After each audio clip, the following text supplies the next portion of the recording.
Good morning mga ka-agri, dito tayo sa ating dragon fruit na nagsimula ng namunga. Yan o. Yan ang nauna, mayroon din sa likod. Yan, di magkasabay mga ka-agri. Yan. Mayroon din doon. Ang history pala ng dragon fruit natin mga ka-agri ay ano to, ito, mayroon pa oh. Pang ano na to siya mga ka-agri, nasa mga 6 years na to mga ka-agri, 6 na taon na. Yan o. Dati ito, nung kalakasan pang mamungan nito mga ka-agri, pang ano na to yung pamunga mga ka-agri, pang 6. Tapos ito pala mga ka-agri ay noong pinakalakas mamunga pa to mga ka-agri. Naka-harvest ako nito ng 14 kilos, isang ganito lang. Yan o. Wala na kasing ano to, hindi ko na natriman to. Pabayaan ko na to mga ka-agri, doon sa kabila. Kasi yung ano nito, yung 1 kilo nito ay 2 piraso lang pag malaki. Pero ito ngayon, maliit siya mga ka-agri. Hindi siya magkasabay. Yan hanggang ano na. Hindi ko na anuhan mga ka-agri kasi sa sobrang nating busy. Maganda to mga ka-agri yung ano, dragon fruit farming mga ka-agri, kaso hindi ako makapokus ba kasi dami kong ginagawa eh. Yan. Hindi na kailangan ng lupa. Dami niya, laki niyan mga ka-agri. Maraming bunga doon sa likod. Ito, mayroon naman dito ano ko dito, pinapaikot ko to sa ano namin, bakura namin to. Kahit yung malunggay, inanuhan ko yung malunggay mga ka-agri, kakao ko. Yan o. Yan mga ka-agri.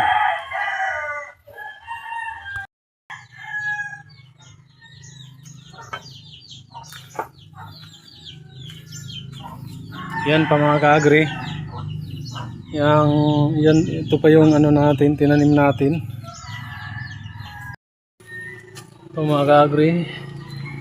Hindi ito nag-ano dito kasi pinaganuhan ng mga bata pag dumadaan. Dito. Yan, hindi pa na ganyan lang, sa sako lang yan. Ito pa mga ka-agri.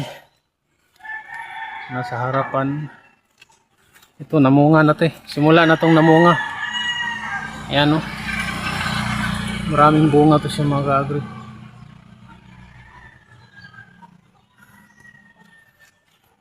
First time niyang namunga ngayon. Ito ay pangalawa na. Ito, naka-harvest ako nito ng ano.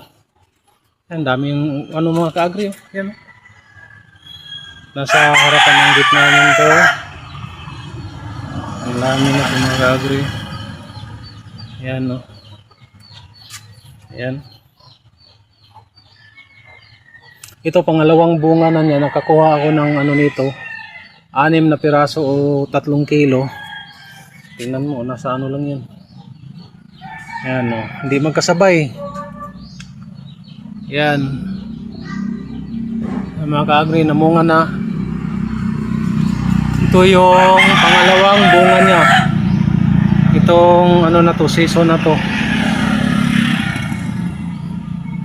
Pangalawang bunga niya mga ka-agri. Yan, dito yan.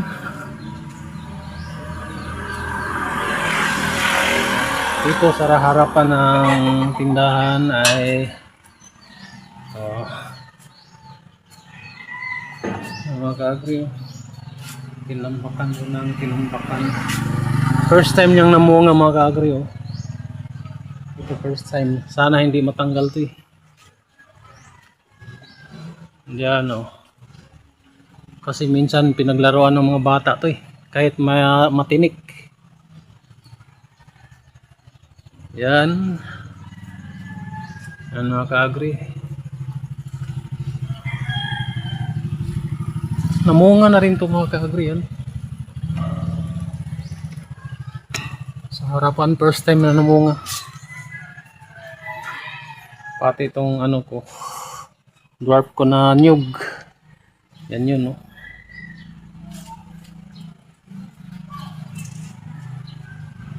Yan lang ating video mga ka-agri.